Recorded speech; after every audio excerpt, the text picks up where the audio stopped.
तो बच्चों इस वीडियो के अंदर हम करेंगे क्लास 10th के चैप्टर नंबर 5 एपी के एग्जाम्पल नंबर 11, 12 और 13। तो एग्जाम्पल नंबर 11 में हमें दिया है find the sum of first 22 terms of the AP और एपी हमें दिया है 8, 3, -2 मीन्स इस एपी के अंदर शुरुआत की जो 22 टर्म है उनका सम बताइए कितना होगा। तो मैंने आपको इंट्रोडक्शन वाले पार्ट में बताया था कि हम सम कैसे निकालते हैं। तो एपी तो हमारे पास गिवन है, एपी क्या है 8, 3, -2। अगर हम इसके अंदर क्या पता कर लेते हैं फर्स्ट टर्म और कॉमन डिफरेंस, और हमें एन बताई दिया इसने, कितने नंबर ऑफ टर्म्स हमें निकालनी है 22, उनका सम निकालना है हमें। तो वहां पर हम क्या काम करेंगे, ये वाला फॉर्मूला लगा देंगे एस एन वाला। एस एन इक्वल टू क्या होता है n/2 2a + n-1 × d, और हमारा जो सम है वो निकल आएगा। तो सबसे पहले इसके अंदर आप क्या लिखोगे, इसकी जो फर्स्ट टर्म है वो, तो फर्स्ट टर्म है इसके अंदर 8, वो लिख लेते हैं, ए से डिनोट करते हैं, वो होता है फर्स्ट टर्म। उसके बाद आता है कॉमन डिफरेंस, तो कॉमन डिफरेंस को किससे डिनोट करते हैं, डी से। कॉमन डिफरेंस निकालने के लिए आपको क्या करना होता है, A2 में से A1 को माइनस करना होता है, मीन सेकेंड टर्म में से फर्स्ट टर्म को माइनस कर देते हैं। तो 3 - 8 इक्वल टू कितना आ गया, -5। और हमें निकालना है S22, सम निकालना है ना 22 टर्म्स का। तो आप यहाँ पर ये कह सकते हो n कितना है 22, क्योंकि जब हम फॉर्मूला लगाएंगे SN equal to n/2 2a + n-1 × d। तो यहाँ पर n की जगह पर उसने बताया है कितना रखना है 22 टर्म्स, मतलब हमें सम निकालना है 22 टर्म्स का। तो यहाँ पर n की जगह पर तो रखा हमने 22, तो जहाँ जहाँ पर n है वहाँ पर 22 रख देना है। तो यहाँ पर इस n की जगह पर आ गया 22 अपॉन में 2, फिर 2 × a की जगह कितना रख देंगे 8 + n-1, n की जगह पर कितना रख दोगे 22, फिर -1, और d की जगह पर क्या रखेंगे -5। ठीक है, और ये चीज याद रखना, इसे ब्रैकेट में ले लेना क्योंकि ये -5 है और यहाँ पर मल्टीप्लीकेशन होता है। दो साइन कहीं भी साथ में मत लगाया करो, लगा दोगे कोई दिक्कत नहीं, लेकिन उससे कई बार गड़बड़ हो जाती है। 2 से इसको डिवाइड करेंगे तो कितनी बार जाएगा ये 11 बार। तो S22 कितना आया 11, यहाँ पर 2 8 जा कितना हो गया 16, प्लस 22 में से जब 1 गया तो कितना बचा 21, और इसकी मल्टीप्लीकेशन करनी है -5 में। तो S22 इक्वल टू 11, और फिर 16 को एज इट इज लिख लेंगे। यहाँ पर 21 5 जा करेंगे तो 5 1 जा 5, फिर 5 2 जा 10, ये प्लस का ये माइनस का, तो यहाँ पर कैसा आएगा ये माइनस का। अब 105 में से 16 को माइनस कर लो, क्योंकि 16 प्लस का है 105 माइनस का है। तो S22 इक्वल टू 11, और यहाँ पर ये प्लस माइनस कितने होंगे, जब इनको आप माइनस कर दोगे तो ये आ जाएगा 89, और वो भी कैसा 105 बड़ा है उसका साइन लगा देंगे माइनस। तो अब इन दोनों की मल्टीप्लिकेशन कर लेते हैं, मल्टीप्लिकेशन करने के बाद हमारा आंसर आ जाएगा। तो 11 9 जा कितना हो गया 99, 99 का 9 कैरी 9, फिर 11 8 जा 88, 88 और 9 कितना हो जाएगा 97। तो यहाँ पर आप लिख दोगे 97, और साइन कैसा आएगा माइनस का, भाई ये प्लस ये माइनस, तो प्लस माइनस माइनस ही तो होते हैं। तो आप लास्ट में क्या लिख सकते हो, therefore the sum of first 22 terms of the AP is -979, क्योंकि आपको दिख भी रहा होगा ये जो एपी है ये क्या होती जा रही है, कम होती चली जा रही है ना, रिड्यूस होती हुई, इसीलिए जो इसका सम आया है वो कैसा आया है नेगेटिव। ठीक है, अब हम देखते हैं एग्जांपल नंबर 12। तो एग्जाम्पल 12 दिया है, if the sum of the first 14 terms of an AP is 1050 and its first term is 10, find the 20th term. 20वीं टर्म क्या होगी ये बताना है। S14 हमें दे रखा है, शुरुआत की 14 टर्म जो है उनका सम कितना है 1050, और पहली टर्म जो है वो भी दे रखी है, वो कितनी गिवन है यहाँ पर 10। तो जो जो चीज़ गिवन है पहले उसको लिख लेते हैं, और उसके बाद देखते हैं हम A20 हम कैसे निकाल पाएंगे। 20th टर्म का मतलब क्या है, A20 हमें यहाँ पर फाइंड आउट करना है। तो सबसे पहले आप इसमें लिख सकते हो, आपको दे रखा है S14 कितना है 1050। ठीक है, और क्या दे रखा है हमें, यहाँ पर हमें ये जो बताता है ये 14 क्या बता रहा है हमें, ये n बता रहा है। n कितना दे रखा है 14, मतलब 14 टर्म का सम इतना है। और फर्स्ट टर्म हमें दे रखी है जिसको आप a से डिनोट करते हो, वो कितनी है 10। और हमें फाइंड आउट क्या करना है, हमें फाइंड करना है A20, कि ये A20 कितना है। ठीक है, तो बहुत सिंपल सा क्वेश्चन है। इसके अंदर भी आप क्या काम करोगे, जो अभी आपने पिछले क्वेश्चन के अंदर फॉर्मूला लगाया है वही वाला फॉर्मूला लगा दो। S n equal to n upon two a plus n minus one into d. क्यों लगा देंगे इसको, देखो यहाँ पर S14 की वैल्यू पता है मुझे 1050, वो रख दूंगा मैं इसकी जगह पर। एन की जगह पर क्या रख दूंगा 14। ए की वैल्यू भी मुझे गिवन है, एन की जगह पर कितना रख दूंगा 14। तो मैं क्या निकाल सकता हूँ वहां से डी, और जब मेरे पास डी आ जाएगा तो मैं A20 बता सकता हूँ। A20 निकालने के लिए मुझे क्या करना होता है, बस A प्लस 19D, या फिर आप ऐसे समझ लो इस वाले फॉर्मूले में आप an equal to a plus n minus one into d में n की जगह पर क्या रख दोगे 20, a की जगह पर जो इसने a दे रखी है 10 वो रख देंगे, d हम निकाल ही रहे हैं अब यहाँ पर।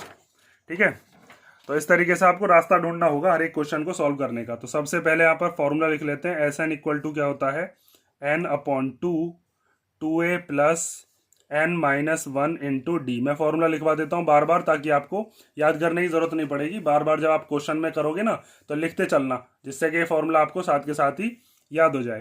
तो यहाँ पर आप एन की जगह पर क्या रख सकते हो S14, इस n की जगह पर आ गया 14 अपॉन टू, फिर 2 इंटू ए की जगह पर क्या ले लेंगे 10, प्लस n की जगह पर क्या ले लेंगे 14 माइनस वन, और d हमें फाइंड आउट करना है।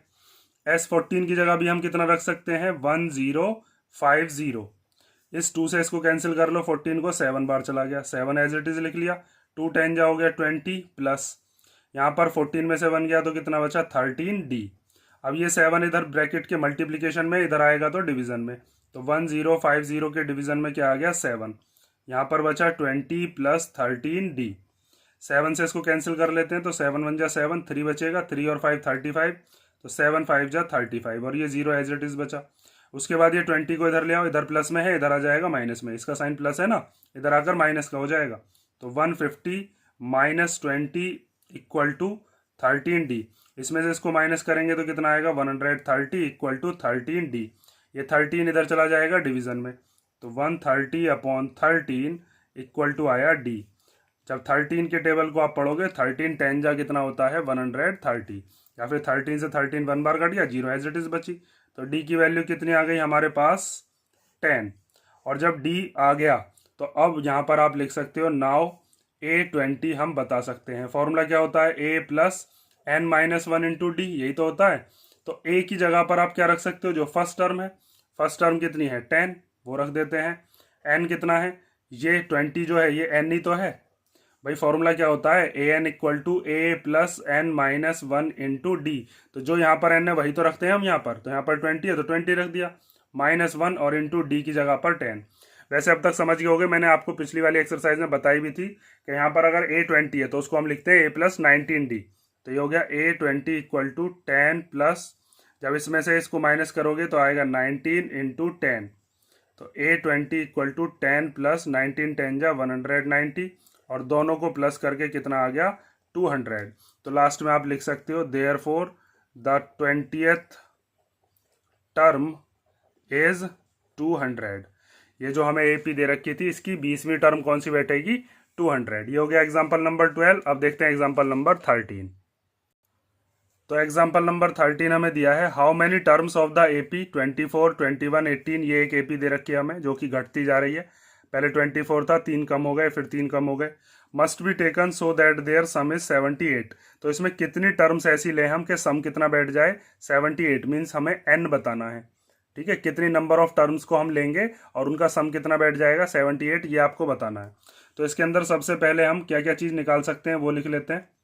तो हमारे पास गिवन है AP कितनी है 24 21 18, और ये आगे तक ऐसे ही चल रही होगी। तो यहाँ से आप क्या क्या चीज़ निकाल सकते हो। पहली चीज़ जो हम बता सकते हैं वो है फर्स्ट टर्म, जिसको आप A से डिनोट करते हो, वो हो गई 24। और क्या बता सकते हैं, और निकाल सकते हैं कॉमन डिफरेंस। कॉमन डिफरेंस निकालने के लिए आपको सेकेंड टर्म में से फर्स्ट टर्म को माइनस करना होता है। तो सेकेंड टर्म कितनी है 21, उसमें से 24 को माइनस कर दो, कितना आ गया -3। 3 3 कम होते जा रहे हैं ना। और हमें ये बता दिया गया है कि सम हमें कितना लेना है, लेकिन नंबर ऑफ टर्म्स हमें पता नहीं है। SN पता है हमें कितना है 78। तो ये n क्या है, ये n ही हमें फाइंड आउट करके बताना है। तो इसके लिए भी सिंपल आपको क्या करना है, वही SN वाला फॉर्मूला जो अभी तक हम पिछले वाले क्वेश्चंस में लगा कर आए हैं एग्जाम्पल्स में। यहाँ पर SN की जगह पर कितना रख देंगे 78। n अपॉन 2 को ऐसे ही छोड़ देंगे, n की वैल्यू तो हमें फाइंड आउट करनी है। उसके बाद a की जगह पर 24 रख देंगे, d की जगह पर कितना रख देंगे -3, और वहाँ से हम n निकालने की कोशिश करेंगे। तो देखिए Sn इक्वल टू क्या होता है, n/2 2a plus n minus 1 into D. Sn की जगह पर 78 आ गया, n हमें फाइंड आउट करना है तो ये ऐसे ही लिख लिया। फिर 2 इंटू ए की जगह पर कितना रख देंगे 24, प्लस n माइनस 1 को भी ऐसे ही लिख लेंगे, और d की जगह पर कितना आ गया -3। ठीक है, अब आगे देखो, ये जो 2 है इसको इधर भेज दो मल्टीप्लीकेशन में, तो यहाँ पर ये 2 8 जा हो जाएगा 16, और फिर 2 7 जा हो जाएगा 14, और 1 15। ठीक है, 156 हो गया 2 इधर की तरफ मल्टीप्लाई में जाकर। इधर बचा n, इनकी मल्टीप्लीकेशन कर लो, 48 हो जाएगा ना ये, हाँ 48 प्लस -3 के अंदर मल्टीप्लाई कर लो क्योंकि यही बच रहा है बस। तो -3 की जब n में करेंगे तो -3n, फिर -3 की जब -1 में करेंगे तो +3। ठीक है, ये चीज़ समझ में आई ना, जब -3 के अंदर मल्टीप्लाई करोगे तो ये वाला माइनस का हो जाएगा, ये वाला प्लस का, और इस वाले प्लस के साथ मिलकर ये माइनस ही बन जाना है फिर भी। अब आगे देखो, इस 48 और 3 को आप प्लस कर सकते हो, तो 48 और 3 प्लस होकर कितने बन जाएंगे 51। ठीक है, और फिर -3n।